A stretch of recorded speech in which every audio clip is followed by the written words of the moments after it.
नमस्कार। Corona update सम्बन्धी विशेष कार्यक्रममा यहाँलाई हार्दिक स्वागत छ। कोरोना भाइरसको संक्रमणबाट गैराती 3167 जना मानिसहरू संक्रमित भएका छन् र 1800 जना मानिसहरू निको भएको खबर सरकारले दिएको छ र 12 जना मानिसहरूको मृत्यु भएको छ कोरोनाको संक्रमणबाट र अहिलेसम्म कुल 1,29,304 जना मानिसहरू संक्रमित भएका छन् र त्यसमध्ये 38,737 जना मानिसहरू सक्रिय संक्रमित छन् र उनीहरू कोही आइसोलेसनमा त कोही होम आइसोलेसनमा त कोही अस्पतालमा उपचार गराइरहेका छन् र मुख्य अस्पतालहरू खास गरी सरकारी अस्पतालहरूको कुरा गर्ने हो भनेदेखि आइसियु सहितका बेडहरू भरिएको भनेर बताइएको छ र अब यदि नयाँ संक्रमितहरू थपिए र उनीहरूलाई आइसियु सहितको बेड आवश्यकता परे भनेदेखि त्यसको व्यवस्थापन गर्न निकै कठिन हुन्छ भनेर उनीहरू बताउन थालेका छन्। त्यसैले गर्दा कोरोनाको संक्रमणलाई नियन्त्रण गर्नुपर्नेछ। यदि अहिलेकै अवस्थामा यो तीव्र रफ्तारमा संक्रमण बढिराख्ने हो भनेदेखि यसले नेपालमा कोरोनाको संक्रमणबाट संक्रमित भएका मानिसहरूलाई अस्पतालमा पुर्याउनको लागि अस्पतालमा पुर्याएर पनि उपचार गर्नको लागि निकै कठिनाइ हुने देखिएको छ। त्यसैले गर्दा कोरोनाको संक्रमणलाई नियन्त्रण गर्नुपर्नेछ। तर अहिले जसरी खुल्लापनहरू देखिएको छ र सबैतर्फ यत्रतत्र खुल्ला गरिएको छ त्यसले कोरोनाको संक्रमण अझ सबैभन्दा धेरै काठमाडौँमा नै बढेको छ र त्यो संक्रमणबाट काठमाडौँ हट स्पट जसरी बनिरहेको छ यसलाई नियन्त्रण गर्ने एउटा राम्रो योजना चाहिन्छ। तर सरकार अहिले यसमा पूर्णतः मौन देखिएको छ। उसले उपचार गर्न सक्दैन भनेर हात उठाएको छ। एउटा लोक कल्याणकारी राज्यले यसो भन्न मिल्ने कि नमिल्ने, यदि त्यसो भन्ने हो भनेदेखि उसले कोरोनाको नियन्त्रणको लागि कस्ता खालका विधिहरू अपनायो, कस्तो खालको नीतिहरू निर्माण गर्यो त्यो कुरालाई पनि हामीले ध्यान दिनु पर्दछ। एकातर्फ कोरोनालाई नियन्त्रण गर्ने, कोरोनाको संक्रमण बढ्यो भन्ने, अर्कोतर्फ सबै कुराहरू बसदेखि विमानसम्म बजारदेखि अफिससम्म जुन खुल्ला गरिएको छ त्यसले गर्दा संक्रमण पनि बढिराखेको छ। सबैभन्दा ठुलो कुरा मानव स्वास्थ्य हो। मानव स्वास्थ्य नै सङ्कटमा पर्यो भनेदेखि त्यति बेला अन्य कुराहरू गौण हुन्छन्। उसै पनि भनिन्छ स्वास्थ्य नै धन हो। तर यो स्वास्थ्य धन हो भन्ने कुरा र संविधानमा लेखिएको मौलिक हकको कुरालाई सरकारले पालना गर्न सकिरहेको छैन। यसले उसलाई अलिकति अप्ठ्यारो परेको छ आम मानिसहरूलाई। र यदि सरकारी अस्पतालहरू अहिले सबै कोभिड अस्पताल हुने हो भनेदेखि आम मानिसहरू जो अन्य रोगबाट पीडित छन् ती मानिसहरूले कहाँ गएर उपचार गर्ने, उनीहरूको उपचारको व्यवस्थापन कसरी गर्ने, यो चासोको विषय हो। तर सरकारले यसतर्फ कति पनि ध्यान दिएको देखिएको छैन। र जब चिसो हल्का मात्रै सुरु भएको छ नेपालमा त अहिले नै कोरोनाको संक्रमण उच्च दरमा पुगेको छ र अब चिसो अझ बढी सघन मात्रामा बढ्ने बेलामा नेपालमा कोरोनाको संक्रमणले कस्तो खालको असर गर्ने हो र यो कुन बिन्दुमा पुग्ने हो भन्ने कुरा निकै विचारणीय प्रश्न बनेको छ। तर यतिन्जेलसम्म काठमाडौँ उपत्यकाका जिल्ला प्रशासन कार्यालयहरू मार्फत दिइने अत्यावश्यकीय सेवा हामी दिन सक्ने छैनौँ भनेर उनीहरूले सूचना निकालेका छन् र कोरोनाबाट केवल जिल्ला प्रशासन कार्यालय र उनीहरूले दिने सेवा प्रदायकहरू मात्रै संक्रमित हुने होइन, अन्य मानिसहरू पनि संक्रमित हुन्छन्। र काठमाडौँकै अहिलेकै अवस्था हेर्दा दिनमै 1000 भन्दा बढी मानिसहरू जो संक्रमित भइरहेका छन् ती मानिसहरूको स्वास्थ्यप्रति सरकार चिन्तित हुनुपर्दछ र त्यो चिन्तित हुने र उनीहरूलाई कोरोनाबाट मुक्त गर्ने सरकारको दायित्व हो। यो दायित्वबाट सरकार कसरी विमुख हुन सक्दछ प्रश्नहरू यसरी तेर्सिएका छन्। त्यसैले पनि सक्रिय संक्रमित नै 38,737 पुगिएको यो सन्दर्भमा अहिलेसम्म 727 जना मानिसहरूको मृत्यु भइसकेको छ र 4,715 जना मात्रै क्वारेन्टिनमा बसिरहेका छन्।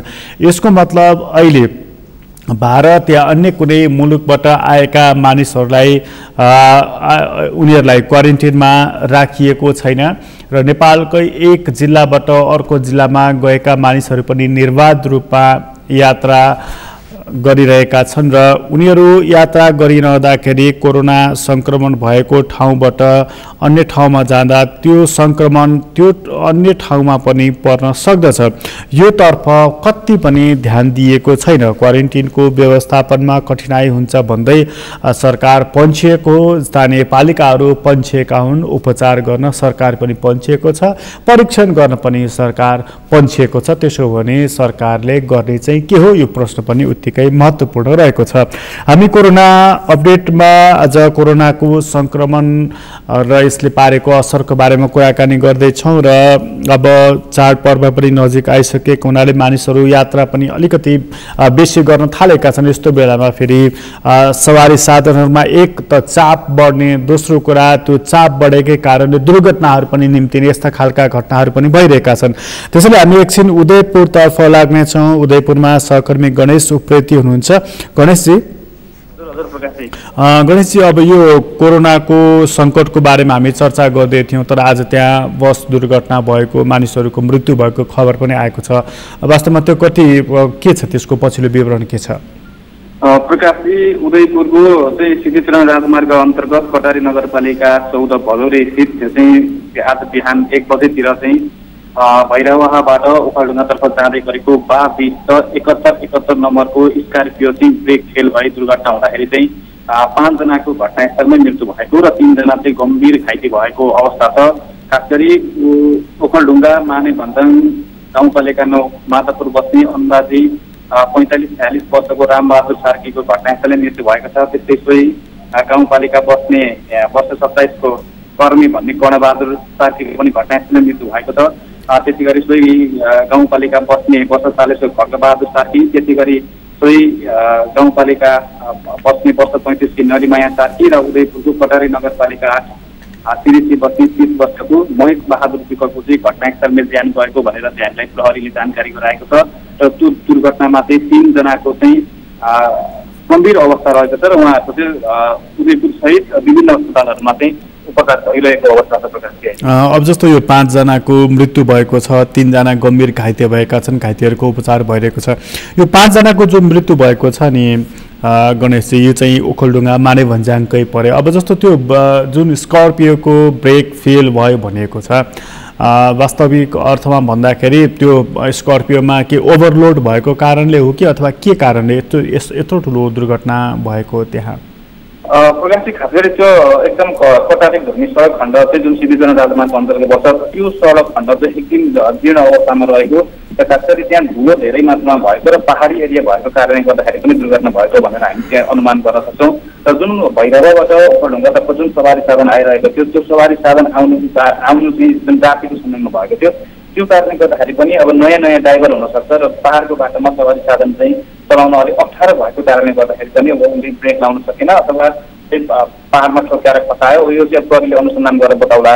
तर प्रहरीले भनेअनुसार चाहिँ ब्रेक फेल भएर सवारी चाहिँ पल्टेको र सवारी साधन चाहिँ करिब 900 मिटर तल झरेको भनेर चाहिँ हामीलाई प्रहरीले जानकारी गराएको अवस्था छ। भनेपछि त्यो भिरबाट निकै तल खसेको रहेछ त्यो स्कर्पियो र निकै ठुलो दुर्घटना भएको छ। जस्तो यसमा टोटल यात्रुहरू नै 8 जना मात्रै थिए कि अरू पनि थिए?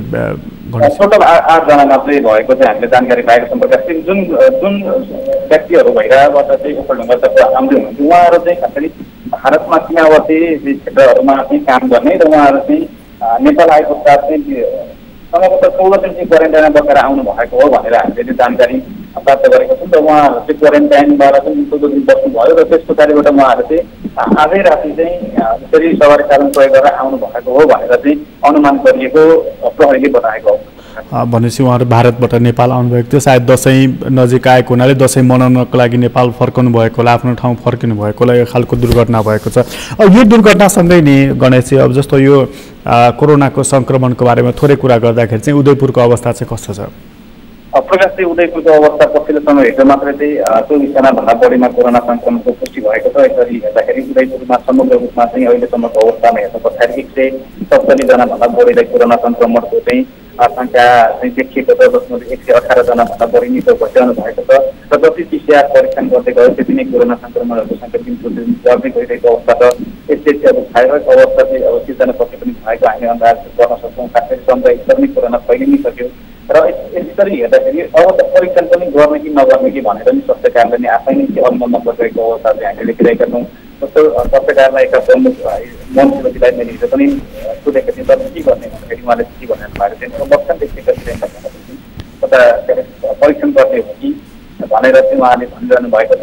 परीक्षण परीक्षण गरेर विराटनगर धरान लगायत एकजनालाई पठायो, परीक्षणको चाहिँ कति त 7 दिन 8 दिन पछि आउँछ, त्यो मान्छे चाहिँ अब परीक्षण गरेको मान्छे घरमा बस्छ, त्यो मान्छेलाई अप्ठ्यारो भयो भने कुन किसिमले औषधि प्रकार गर्ने घरमै बस्न भनिएको छ। त्यसले गर्दाखेरि चाहिँ अब परीक्षणको नतिजा तत्काल आउने हो न हुँदाखेरि त एक किसिमको परीक्षण बेसी अर्थ राख्छ होला, तर परीक्षणै गरेर त्यसको नतिजै ढिलो आउने भएपछि अब यहाँ परीक्षण गराउनेले पनि वक्त दिक्क भएको हामी मान्छौँ र हामी आम सर्वसाधारण हामी चाहिँ अरू सर्वसाधारणहरू पनि यो शिक्षा रिपोर्ट ढिलो आउने कारणले गर्दाखेरि चाहिँ हामी आफै पनि आर्थिक भएको अवस्था चाहिँ छ। भनेपछि परीक्षण गर्नको लागि स्वाब दियो तर रिपोर्ट आउन निकै ढिला आउने भएपछि त्यसको के मतलब भन्ने प्रश्न चाहिँ त्यहाँनिर उब्जिएको छ। अब जस्तो यो प्रश्न उब्जिएको छ, तर तपाईँले अघि जुन भनिदिनु थियो जति परीक्षण गर्यो सङ्क्रमितको सङ्ख्या चाहिँ उति नै धेरै देखिन थालेको छ, यो भनेको त बडा डेन्जर अवस्था हो कि समुदायमा मात्र होइन कि आम लेभलमा नै यो पुगिसकेछ भन्ने अनुमान गर्न सकिन्छ। यो सँगै अब चिसोको मौसम पनि प्रारम्भ भएको छ, चाडपर्वहरू पनि आइरहेको छ, मानिसहरूको जमघट भेटघाट पनि बाक्लै हुनेछ भन्दाखेरि कसरी जोगिने यसबाट त्यहाँ जनस्वास्थ्यविदहरूले अब जस्तो भनौँ डाक्टरहरूले अथवा स्थानीय पालिकाहरूले के भन्दैछन्, उनीहरू कस्तो रणनीति बनाउँदैछन्? उनीहरू पालिकाहरूले कोरोना सङ्क्रमण फैलिन नदिन उनीहरूले आफ्नो तर्फबाट गर्ने प्रयास हामीले देखेको चाहिँ उनीहरूले गरिरहेको भनेको माइकिङ गर्नुभन्दा अरू केही पनि हामीले गरिरहेको देखिरहेका छैनौँ। ट्याम्पोमा, साइकलहरूमा, भ्यानहरूमा र सवारी साधनहरूमा चाहिँ मास्क अनिवार्य लगाउने, सेनिटाइजर प्रयोग गर्ने र बिना काम घर बाहिर ननिस्किने भनेर चाहिँ सूचनाहरू प्रचार गरिरहेको पाउँछौँ। हामी सामाजिक सञ्जालहरूमा जुन चाहिँ किसिमका पाउँछौँ, विभिन्न सञ्चार माध्यमहरूबाट पनि त्यो भएको पाउँछौँ। तर मान्छेहरूमा जुन रूपमा सामाजिक सञ्जालहरू भयो, सञ्चार माध्यमहरूमा भयो, बिना काम घर बाहिर भनिरहेको छ, त्यसै गरी मास्क लगाउँ भनिरहेको छ, सेनिटाइजरको प्रयोग गरिबस्नु भनिरहेको छ।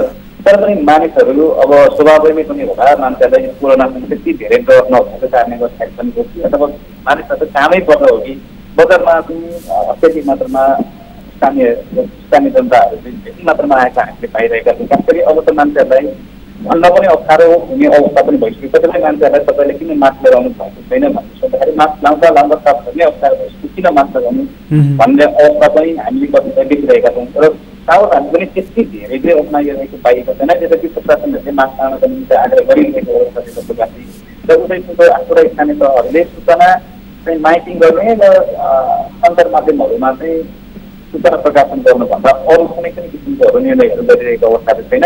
यहाँ चाहिँ पूर्ण रूपमा जुन हिजो चाहिँ कोरोना भाइरसले जुन अवस्था उदयपुरमा थियो अहिले त्यही अवस्था चाहिँ उदयपुरमा देखिन थालेको अवस्था। भनेपछि आफै नियन्त्रण भयो भने नियन्त्रण भयो, नियन्त्रण भएन भने जेसुकै होस् भन्ने खालको अवस्थामा पालिकाहरू पुगेको देखियो त्यसपछि। हो, यो ठ्याक्कै तपाईँले भनेकै शब्द अनि ठ्याक्कै यही अवस्थामा चाहिँ अहिले देखिएको देखिन्छ पनि भनौँ, अब देखिरहेको छ भन्दा पनि हुन्छ प्रकारले। गणेशजी तपाईँलाई धेरै धन्यवाद जानकारीको लागि। हाम्रा सहकर्मी गणेश उप्रेती उदयपुरबाट कुरा गर्दै थियौँ हामी कि चाडबाडको मौसम सुरु भएको छ, एउटा स्कर्पियो भैरवाबाट ओखलढुङ्गा जाँदै थियो तर कटारीमा दुर्घटना भएको छ र बस त्यो स्कर्पियो सडकबाट 900 मिटर तल खसेको छ, निकै तल, यो खाल्डो अब झन्डै 1 किलोमिटरकै गहिरो खाडलमा खसेको रहेछ र यसमध्ये 5 जना मानिसको घटनास्थलमा मृत्यु भएको छ। उनीहरू ओखलढुङ्गा माने भन्ज्याङका बासिन्दा हुन् र भारतमा उनीहरू लामो समयदेखि बसोबास गर्दै थिए। उनीहरू कामको सिलसिलामा र भारतबाट नेपाल आएका उनीहरू यसरी दुर्घटनामा परेका छन् र 3 जनाको अवस्था गम्भीर बनेको छ, उनीहरू गम्भीर भएका छन्, उनीहरूको उपचार अहिले भइराखेको छ। सडकबाट जीर्ण खालको बडा कमजोर किसिमको सडक रहेको छ र त्यो पहाडको सडक, त्यसमाथि पिच भत्किएको जुन अवस्था छ र त्यो ठाउँमा ब्रेक फेल हुँदाखेरि स्कर्पियो जिप तल खसेको छ, जहाँ घटनास्थलमै 5 जना मानिसको मृत्यु भएको छ र एकातर्फ दुर्घटनाले पनि मानिसको ज्यान लिएको छ, अर्कोतर्फ कोरोनाले त छपक्कै घेरेको छ यसले पनि मानिसको ज्यान लिइरहेको छ र स्थानीय पालिकाहरू, प्रदेश सरकार, केन्द्रीय सरकारको अवस्था चाहिँ कस्तो देखिएको छ नि, यी सबै चिज आफै नियन्त्रण हुन्छ, नियन्त्रण होस् भन्ने कामना गरिरहेको जस्तो देखिन्छ, किनभने उनीहरूको हात खुट्टा चलिरहेको देखिएको छैन। यो उदयपुरको खबर हो। उदयपुरपछि हामी एकछिन चितवनतर्फ लाग्नेछौँ। सहकर्मी कृष्ण आचार्य सम्पर्कमा हुनुहुन्छ। कृष्णजी। हजुर प्रकाशजी। चितवनको चाहिँ अहिलेको अवस्था चाहिँ कस्तो छ कृष्णजी? पक्कै पनि अब यो कोभिड कोरोना भाइरसको सङ्क्रमण चितवनमा बढ्दो अवस्थामा नै छ कि यो दिन प्रतिदिन सङ्ख्यात्मक रूपमा दैनिक रूपमा चाहिँ 50-100 जनाहरू सङ्क्रमितहरू चाहिँ देखिने क्रम छ। यद्यपि पछिल्लो समयमा यो कोरोनालाई हेर्ने दृष्टिकोण अथवा कोरोनाबाट जुन किसिमको समाजमा जुन भय र त्रास थियो त्यो भय र त्रास केही कम भएको देख्न सकिन्छ कि अहिले सङ्क्रमितहरू बढ्दै जाँदाखेरि आम समाजमा आम नागरिकहरूले सङ्क्रमितहरूलाई हेर्ने दृष्टिकोण र कोरोना भाइरसलाई लिने उनीहरूको जुन आफ्नो आफूले लिने तरिका छ अथवा आफूले सोच्ने सोचाइ छ त्योमा पनि परिवर्तन गरेको अनुभूति गर्न सकिन्छ। र चितवनमा अहिलेसम्म करिब 50 जनाको हाराहारीमा मान्छेहरूको मृत्यु भइसकेको अवस्था छ भने यो सङ्क्रमितको सङ्ख्या 3000 भन्दा माथि सङ्क्रमितहरू रहेका छन् र त्यसमा सक्रिय सङ्क्रमितहरू पनि अहिले उत्तिकै अवस्थामा छन् भने निको भएर अहिले घर फर्किनेहरू र घरको आइसोलेसनमै रहेर पनि निको हुनेहरूको सङ्ख्या पनि उत्तिकै छ र बजारदेखि लिएर अन्य मान्छेका दैनिक क्रियाकलापहरू नियमित सञ्चालन भएको अवस्था छ। चाडपर्व सङ्घारमा रहिरहेको अवस्थामा चाडपर्वका लागि किनमेल गर्न जाने मानिसहरूको पनि चहल पहल बजारमा देखिन सकिन्छ।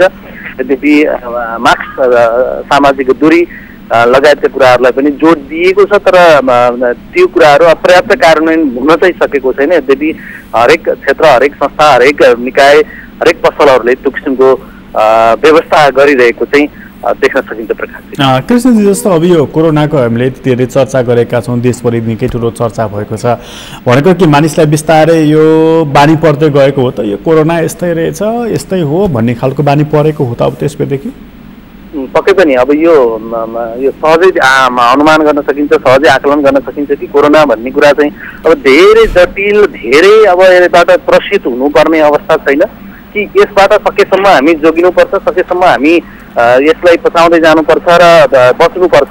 यद्यपि कतै सङ्क्रमित भइहाल्यो अथवा लगाइहाल्यो भने पनि यसलाई हामीले त्यति ठुलो रूपमा नलिकन एउटा सामान्य एउटा जस्तो हामीलाई रुगाखोकी लाग्छ अथवा हामीलाई नर्मल ज्वरो आउँछ त्यस्तै हिसाबले यसलाई लिएर घरयासी उपचार पद्धतिहरू अथवा अझ भनौँ हाम्रो नेपालीहरूको मौलिक उपचार पद्धतिहरू प्रयोग गरेर योबाट निको हुन सकिन्छ र यसलाई जति हामीले चाहिँ ठुलो रूपमा लियौँ जति भाष सोच्यौँ त्यति नै हामीलाई जानकार हुने र यसले जनसमाजमा तरङ्ग फैलाउने र प्रसिद्ध बनाउने भएका कारणले पनि यसलाई अलिकति सहज रूपमा लिनुपर्छ भन्ने धारणा पनि विकास भइरहेको अवस्था चाहिँ छ। अनि जस्तो अहिले चितवनकै कुरा गर्दाखेरि अस्पतालहरूको अवस्था चाहिँ कस्तो छ? त्यहाँको जस्तो आइसियु सहितको बेडहरूको अवस्था कोही नयाँ सङ्क्रमित देखियो अथवा उसलाई आइसियु सहितको बेड चाहियो भनेदेखि सजिलै पाउने अवस्था छ चितवनमा?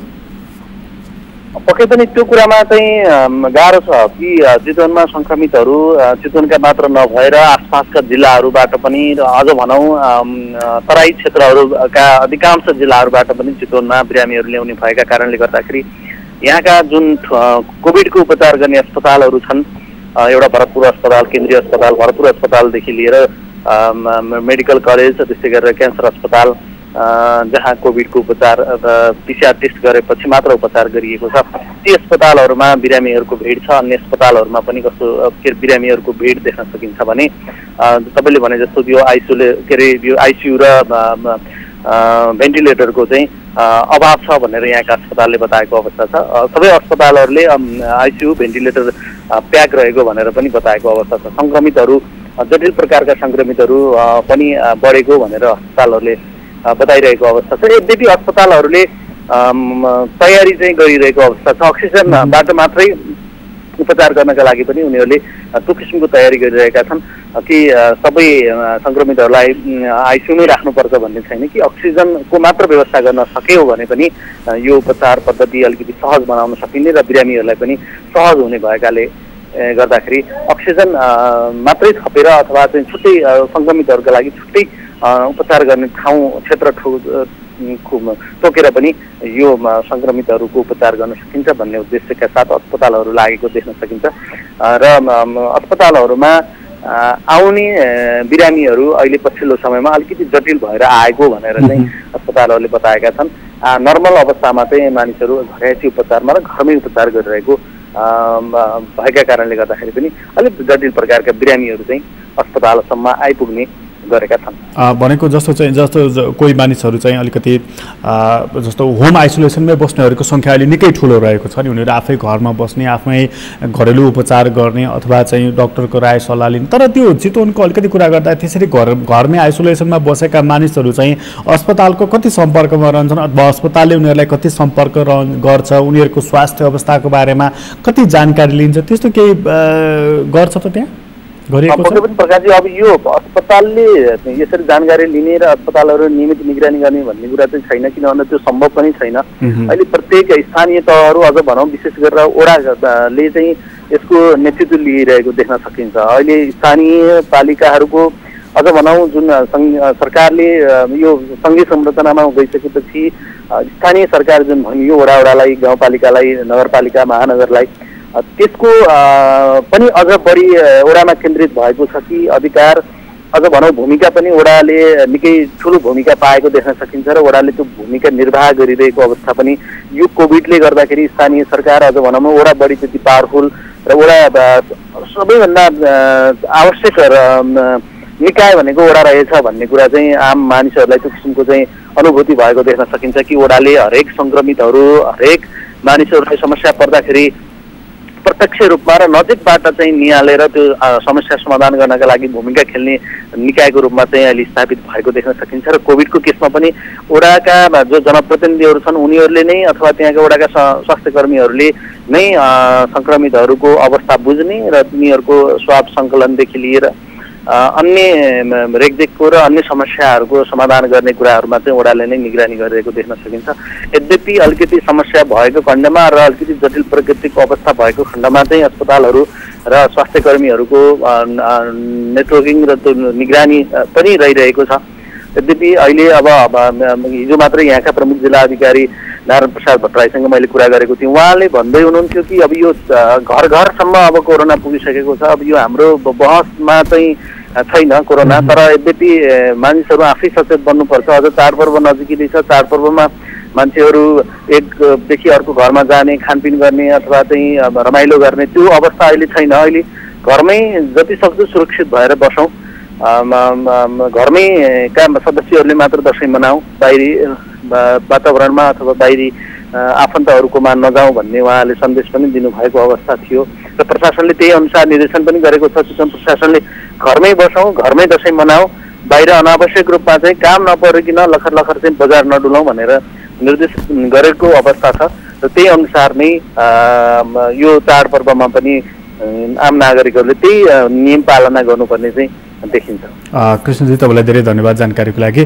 सहकर्मी कृष्ण आचार्य चितवनबाट हामीसँग कुरा गर्दै हुनुहुन्थ्यो र चितवनको अवस्थाको कुरा गर्दा एउटा हरेक निकायले एउटा आफ्नो आफ्नो ढङ्गको मूल्याङ्कन गरेका छन् र जिल्ला प्रशासन कार्यालयले गरेको मूल्याङ्कन अनुसार चितवनमा अब अलिकति व्यापक मात्रामा यो कोरोनाको सङ्क्रमण फैलिएको कुरा देखिएको छ, जुन काठमाडौँ उपत्यकामा पनि त्योभन्दा बढ्ता फैलिएको देखिएको छ। तर यो हाम्रो प्रशासनको, हाम्रो जनस्वास्थ्यविदहरूको अथवा हाम्रो अस्पतालको अथवा हाम्रो सरकारको पहुँचभन्दा बाहिर भएको हो वा पहुँचमै रहेको छ, तर सरकारले आफ्नो कदम अघि नबढाएको मात्र हो? यो प्रश्न यसरी जन्मिएको छ। तर अब यसलाई यत्तिकै छोडिदिने कि यसलाई नियन्त्रण गर्नको लागि कुनै उपाय पनि लगाउने त अब सोच्नुपर्ने बेला भएको छ। यदि व्यापक स्तरमा यो फैलिएर गयो र भोलि हामीले नियन्त्रण गर्न सक्ने अवस्थाभन्दा बाहिर गयो भने हामीले थाप्लोमा हात राखेर बस्नुभन्दा दोस्रो विकल्प रहने छैन। त्यसैले त्योभन्दा अगाडि नै अथवा हात खुट्टा छोड्नुभन्दा अगाडि नै हामीले केही गर्नुपर्नेछ। गर्नको लागि के गर्ने? यस्तै चुप लाग्ने,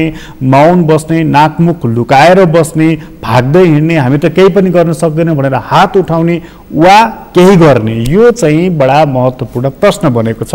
र यो प्रश्न हामीले यसकारण गरेको हौँ कि यो घर घरमा र व्यापक स्तरमा फैलियो भनेदेखि यसको असरको पनि निकै बढ्ने जानेछ, किनभने अहिले कोरोना एउटा उत्कर्षमा पुगेको छ र अब चिसो मौसमसँग यो झन् माथि पुग्न सक्ने, मृत्युको दर बढ्न सक्ने, सङ्क्रमणको दर बढ्न सक्ने भनेर विज्ञहरूले बताइरहेका छन्। यसतर्फ पनि हामीले ध्यान दिन जरुरी रहेको छ। यसलाई खेलाची नगरौँ, सरकारले यसलाई खेलाची गर्न हुँदैन, अलिकति आफ्नो क्षमता प्रदर्शन गर्न सक्नुपर्दछ। र यो चितवनको खबर, चितवनपछि हामी एकछिन इलामतर्फ लाग्नेछौँ। इलाममा सहकर्मी बिनु खड्का हुनुहुन्छ। बिनुजी, हजुर प्रकाश सर, के छ इलामको अहिलेको अवस्था चाहिँ कस्तो छ? इलामको एक दिन अगाडिसम्मको अपडेट हेर्ने हो भने इलाममा शून्यकै अवस्था भइसकेको थियो। एकजना मान्छेमा मात्रै चाहिँ कोरोना पोजिटिभ देखेर उहाँ पनि उपचाररत हुनुहुन्थ्यो र उहाँ पनि जाति हुने अवस्थामा पुगिसक्नु भएकोले गर्दाखेरि इलाम अब शून्यको अवस्थामा पुगेको छ भन्ने हामीले पनि जानकारी पाइरहेका थियौँ। हामीलाई कोरोना फोकल पर्सनहरूले हामीलाई त्यही जानकारी गराइराख्नु भएको थियो। र हिजो चाहिँ फेरि आएर इलामकै स्थानीयहरू 5 जनामा कोरोना पोजिटिभ देखिएको छ। कोरोना पोजिटिभ भएर आइसकेको र एकजना 9 वर्षीय बालिका, इलामको सूर्योदय नगरपालिका 10 को 9 वर्षीय बालिका चाहिँ किडनी सम्बन्धी बिरामी भएकोले गर्दाखेरि उहाँलाई विराटनगर लगेर उपचार गर्दै गर्दाखेरि चाहिँ बिचैमा 1 महिना अगाडि उपचार गर्न लगिएको र बिचैमा चाहिँ उहाँलाई कोरोना पोजिटिभ देखिएर चाहिँ कोरोनाकै कारण निधन भएर हिजो उहाँको दाह संस्कार गरिएको छ। अहिले हाललाई हेर्ने हो भने इलाममा एकजनाको चाहिँ कोरोनाको कारणले हिजो मात्र मृत्यु भएको छ र 5 जना अरूमा चाहिँ कोरोना पोजिटिभ देखिएको छ। प्रकाश, अब यो जस्तो अब बडा सुरक्षित ठानिराखेको थियो इलामले आफूलाई कि कोरोना हामीले चाहिँ नियन्त्रण गरिरहेका छौँ भनेर, तर अब अहिले लामो दूरीका बसहरू चले, आन्तरिक रूपमा पनि बसहरू चले, विमानहरू चलिरहेका छन्, दसैँ आइरहेको छ, तिहार आइरहेको छ भनेको मानिसहरूको आवत जावतको क्रम बढेको छ नि त। यो बढ्दाखेरि चाहिँ अब इलामले चाहिँ के सोचेको छ? अब खुलापनसँगै नियन्त्रणको उपाय के? अब हामी मात्र सुरक्षित छौँ भनेर त हुँदैन, मानिसहरू त आउने क्रम छ। बाहिरबाट आएका मानिसहरू निर्वाध रूपमा प्रवेश गर्न इलाममा पाउँछन् कि उनीहरूले परीक्षणहरू गर्नुपर्छ कि क्वारेन्टिनमा बस्नुपर्छ कि के छ, के बनाइएको छ त्यहाँ नीति नियमहरू? अलिक अगाडिसम्म त्यत्रो सहजै परिस्थिति हुँदाखेरि त्यत्रो कडाइ गरिएको थिएन इलाममा र हिजोदेखि कस्तोसम्म अहिले स्थानीय निकायहरूले कस्तोसम्म सूचनाहरू निकालिराखेको अवस्था छ भने अहिले इलामदेखि बाहिरको जिल्लादेखि आउने, काठमाडौँदेखि आउने, झापादेखि आउने मान्छेहरूलाई चाडपर्व भरसक जहाँ छौँ त्यहीँ बसेर मनाऊ, यतातिर आएर नमनाऊ, कोरोनाको सङ्क्रमण दिन प्रतिदिन फैलिरहेको छ। त्यस कारणले गर्दा जहाँ छौँ हामी त्यहीँ बसेर चाडपर्व मनाऊ, सुरक्षित तरिकाले बसेर मनाऊ। आउनु पर्यो भने पनि तपाईँहरूले PCR परीक्षण कि नेगेटिभ भएको सर्टिफिकेट लिएर आउनुपर्छ, होइन भने यहाँ क्वारेन्टाइनमा 14 दिन बसेपछि मात्रै अहिले चाहिँ अब यहाँनिर घर आउन पाउने भनेर अहिले नीतिहरू पनि बनाइरहेको छ र नीतिमा कतिपय ठाउँमा विवाद पनि आइरहेको छ। विवाद चाहिँ कस्तो अवस्थामा भन्नुहुन्छ भने झापाबाट उता फाल्टु जिल्लाबाट आउने व्यक्तिहरूमा चाहिँ त्यसरी रोक लगाइन्छ भने यहाँको मान्छेहरू पनि झापा गएर बिहान गरेर बेलुका आउँछ, त्यो मान्छेहरूलाई पनि रोक्नुपर्छ भन्ने विवादहरू पनि आइरहेको छ र अहिले स्थानीय निकायहरूले सूचनाहरू पनि दिन प्रतिदिन निकालिरहेका छन्। सबै निकायहरूले 1 दिन 2 दिन गर्दै अहिले सबैले प्राय इलामका सबै स्थानीय निकायहरूले निकालिरहेका छन् र चाडपर्वहरूमा पनि भिडभाड नलगाउने, स्थानीय बजारहरू खुलाउँदाखेरि पनि बाहिरको व्यापारीहरूलाई आउन नदिने, यहीँको स्थानीय व्यापारीहरू मार्फतबाट मात्रै हाट बजारहरू लगाउने भन्ने नीतिहरू पनि आइरहेको छ र आफै सुरक्षित कसरी बस्ने, हामीले चाडपर्व मनाउँदाखेरि टाढाको यात्रा नगर्ने, गाडीहरूमा पनि एकदमै कडाइ गरिएको छ। अहिले सम्बन्धित एउटा गाडीमा 5 जनाभन्दा बढी मान्छे हाल्न नदिने, धेरैजना मान्छेलाई बोक्न नदिने, सिट क्षमताभन्दा बढी भनेर अहिले सबै ठाउँबाट प्रशासनहरूले पनि कडाइको साथ गरिराख्नु भएको छ र हिजोसम्म धेरै नै सुरक्षित महसुस भइरहेको थियो हामी सबैलाई पनि। र हिजोबाट चाहिँ हिजोकै दिन चाहिँ एकजनाको मृत्यु पनि भयो र 5 जनामा कोरोना पोजिटिभ देखिएकोले गर्दाखेरि अहिले स्थानीय निकायहरूले धेरै कडा गरिरहेको अवस्था छ। प्रकाश, अनि जस्तो बजारको अवस्था चाहिँ कस्तो खालको देखिएको छ कि हामी ढुक्क छौँ भनेर मानिसहरू निष्फिक्री हिँडेको देखिन्छ कि मास्क लगाउने, दूरीहरू कायम गर्ने, सकभर भिडमा नजाने, कस्तो खालको प्रवृत्ति कस्तो देखिन्छ इलाममा? इलाममा हाट बजारको अवस्था भन्दाखेरि एउटा पहाडी क्षेत्र हो इलाम। अब यसमा भनेको हाट बजार पनि धेरै बाक्लो लागिरहेको छैन, दिनै पछि पनि हुँदैन, एउटा बार तोकेकोले गर्दाखेरि हाट बजार चाहिँ लाग्दाखेरि बाक्लै नै अवस्था देखिरहेको छौँ हामीले। धेरै बाक्लो बजार लागिरहेको छ, हप्तामा 1 दिन 2 दिन हाट लाग्ने भएकोले गर्दाखेरि चाहिँ किनमेल गर्न आउनेको सङ्ख्या पनि बढिरहेको छ र इलाममा एउटा कुरा चाहिँ अलिकति सतर्कता चाहिँ कस्तो छ भन्नुहुन्छ भने इन्डियाको भारतको सीमा क्षेत्र भएको कारणले गर्दाखेरि पनि भारतबाट चाहिँ कोरोना चाहिँ धेरै सर्ने सम्भावना भएको भन्ने नागरिकहरूले धेरै बुझेकोले गर्दाखेरि चाहिँ अहिले धेरै नै उहाँहरू पनि एकदमै आफै सुरक्षित रहनु भएको छ। मास्कको प्रयोग गर्नुहुन्छ, सेनिटाइजरको प्रयोग गर्नुहुन्छ। कतै बाहिर हिँडडुल गर्दाखेरि पनि प्रत्येक सबैजनाले मास्क लगाएकै देखिरहेका छौँ। कति थोरै सङ्ख्याले मास्क नलगाए तापनि यहाँनिर हाट बजारमा आउँदाखेरि प्रहरी निकायहरूले चाहिँ उहाँहरूलाई मास्क किनाएर लगाएर मात्रै हाट बजारमा आउन जाने देखिन्छ। र यो सामाजिक दूरी कायम गर्ने कुरामा चाहिँ यहाँनिर हप्तामा एक दिन मात्रै एउटा बजार लाग्ने भएकोले गर्दाखेरि त्यो ग्रामीण क्षेत्रका मान्छेहरू आउने हुँदाखेरि चाप चाहिँ धेरै बढेको अवस्था छ प्रकाश सर। भनेको अलिकति चाप चाहिँ बढेको छ, तर सङ्क्रमण धेरै नभएको हुनाले मानिसहरू अलिकति उनीहरूलाई कोरोनाको त्यति डर लागेको थिएन, तर हिजोको दिनबाट चाहिँ अलिकति सङ्क्रमणको डर पनि देखिएको छ। अब जस्तो यो सङ्क्रमणको डर देखिँदा नि बिनुजी, अब जस्तो एउटा बजारकोलाई हामीले हेर्नुपर्ने भयो, अर्को मानिसहरूको प्रवृत्तिलाई हेर्नुपर्ने भयो। दोस्रो कुरा चाहिँ अघि तपाईँले जुन भनिदिनु थियो नि, बसबाट लामो दूरीबाट आएका मानिसहरूलाई अब PCR नेगेटिभ रिपोर्ट लिएर आऊ भनेर, त्यसो हो भनेदेखि चाहिँ यसपटक चाडपर्व मनाउँदाखेरि सकभर के नमनाऊ अथवा चाहिँ मनाउँदाखेरि पनि एकदम आफू मात्रै मनाऊ, भिडभाड नगर भनेर पनि त्यहाँ स्थानीय तहहरूले भनिरहेका छन्। हजुर, स्थानीय तहहरूले अहिले कस्तो सूचना नै जारी गरिसकेका छन् भने भरसक हामी जुन ठाउँमा छौँ, हामी झापाको मान्छे इलाममा छ भने इलाममै बसेर चाडपर्व मनाऊ, इलामको मान्छे झापामा काठमाडौँमा छौँ भने भरसक यता नआऊ, यता आउनु पर्यो भने पनि तपाईँहरूले PCR गरेर मात्रै आउनु होला। PCR गर्दाखेरि तपाईँ पनि सुरक्षित हुनुहुन्छ र आएको ठाउँको मान्छेहरू पनि सुरक्षित हुन्छ। त्यो कारणले तपाईँहरूले PCR रिपोर्ट लिएर आउनु होला। नेगेटिभ रिपोर्ट लिएर आउनु भयो भने तपाईँहरू आएर बसेर जानुहोस्। होइन भने तपाईँहरूले यहाँनिर हामी सम्बन्धित निकायले हामीले क्वारेन्टाइन बनाएको छौँ, यहाँनिर तपाईँहरूको PCR परीक्षण गर्छौँ, त्यो चाहिँ तपाईँहरूले त्यति दायरा चाहिँ पुरा गरिदिनुहोस् भनेर सूचनाहरू निकालिरहेको छ। तर त्यो सूचनाहरूको आधारमा पनि अहिले धेरै विवाद आइरहेको छ प्रकाश सर। अहिले यहाँनिरको त्यसरी आउने मान्छेलाई चाहिँ रोक्ने, यहाँनिरको मान्छे व्यापारीहरू अरू मान्छेहरू पनि बिर्तामोड जाने, उता झापा विराटनगर जाने, काठमाडौँ जाने, बिहान गएर बेलुका पनि आइरहेको अवस्था छ कि ती मान्छेहरूलाई पनि सबैलाई रोक्नुपर्छ भनेर धेरै विवादहरू पनि आइरहेको छ। र यो विवादको निचोड के निक्लिन्छ भन्ने चाहिँ आजै चाहिँ निर्णय भइसकेको छैन प्रकाश। अनि जस्तो एउटा कुरा नि, जस्तो इलाम चाहिँ अब पर्यटकीय नगरी पनि भयो, आन्तरिक पर्यटकहरू पनि उत्तिकै आउने ठाउँ हो, बाह्य पर्यटक त अहिले छैनन्। तर यो अलिकति खुकुलो भएसँगै जस्तो बसहरू विमानहरू सबै चलेसँगै चाहिँ के त्यहाँ जस्तो तपाईँको चाहिँ इलाममा आन्तरिक पर्यटकहरू आएको त्यस्तो पनि देखिन्छ, त्यस्तो पनि भेटिन्छ? यो लकडाउनले गर्दाखेरि 6 महिना 7 महिना ठप्प भएको पर्यटकीय स्थलहरू अहिले हिजो अस्ति लकडाउन खुकुलो भइकन गाडीहरू कुद्न थालिकन, यातायात खुल्न थालिकन म पनि हिजो अस्ति कन्याममा गइरहेको थिएँ एउटा रिपोर्टिङको लागि। कन्याममा जाँदाखेरि पर्यटकहरूको चाप हामीले धेरै नै देख्यौँ त्यहाँनिर, र हामीले एउटा रिपोर्ट पनि बनाएर तयार गरिरहेका छौँ। त्यो रिपोर्ट पनि हामी पठाउने नै छौँ। र त्यो रिपोर्टमा हामीले बुझ्दाखेरि चाहिँ उहाँहरूले के भन्नुहुन्छ भने हामी 6 महिना 7 महिनादेखि हामी एकै ठाउँमा बसिरहेको, अहिले आएर चाहिँ लकडाउन अलिक खुकुलो हुँदाखेरि चाहिँ हामीलाई धेरै नै यताउति हिँड्न मन लाग्दाखेरि हामी कन्याममा आइरहेका छौँ, अन्तुमा गइरहेका छौँ, इलामतिर पनि हामी आइरहेका छौँ भनेर हामीलाई त्यो जानकारी गराउनु भयो। र पर्यटकहरू आउने क्रम पनि भइरहेको छ। तर हिजोबाट चाहिँ फेरि त्यही सूर्योदय नगरपालिकाभित्र पर्छ त्यो कन्याम श्रीअन्तु पर्यटकीय स्थल। सूर्योदय नगरपालिकाकै चाहिँ एकजना कोरोना सङ्क्रमित नानीको मृत्यु भए पछाडि अहिले अब त्यो ठाउँहरूलाई लकडाउन गर्ने अवस्थामा पनि पुग्ने सम्भावना छ। अब अहिले इलाम बजार पनि सम्भवतः एउटै ग्रामीण क्षेत्रमा चाहिँ त्यही एउटा स्थानीय मान्छेहरूमा चाहिँ 5 जनामा कोरोना पोजिटिभ देखिँदाखेरि त्यहाँनिर लकडाउनको अवस्था पनि हुन्छ कि भन्ने सम्भावना पनि बढिरहेको छ। त्यो हुनाले गर्दाखेरि 2-4 दिन अस्ति खुले पछाडि चाहिँ पर्यटकहरू, आन्तरिक पर्यटकहरूको चाप चाहिँ धेरै नै बढेको थियो प्रकाशमा। बिनुजी, तपाईँलाई धेरै धन्यवाद जानकारीको लागि।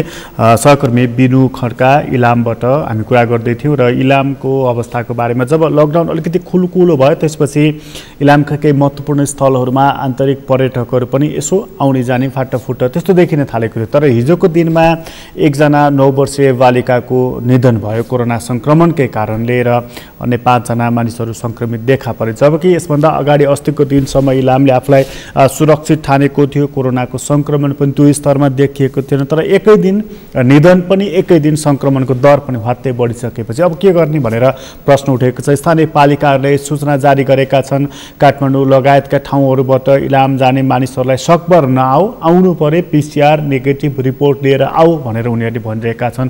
बसहरूमा पनि उनीहरूले टाइट गरेका छन् कि त्यो सिट क्षमताभन्दा बढ्ता एकजना पनि यात्रु राख्न नदिने भनेर त्यहाँ निगरानी अनुगमन गर्न थालिएको छ। मतलब कोरोनाको सङ्क्रमण इलाममा प्रवेश नगरोस् भनेर त्यो सावधानी उनीहरू पूर्व तयारीको अवस्थामा पनि देखिएका छन्। र हामीले ध्यान दिनुपर्दछ, चिसो मौसममा भाइरस बाँच्न सक्ने अवधि धेरै हुन्छ, उसको सक्रियता बढी हुन्छ। त्यसैले गर्दा हामीले अलि बढी सजगता अपनाउनु पर्छ। हाम्रोमा चिसो प्रारम्भ हुन थालेको छ, चिसो मौसम उत्कर्षमा पुग्दा हामीलाई यसले असर पनि गर्न सक्दछ।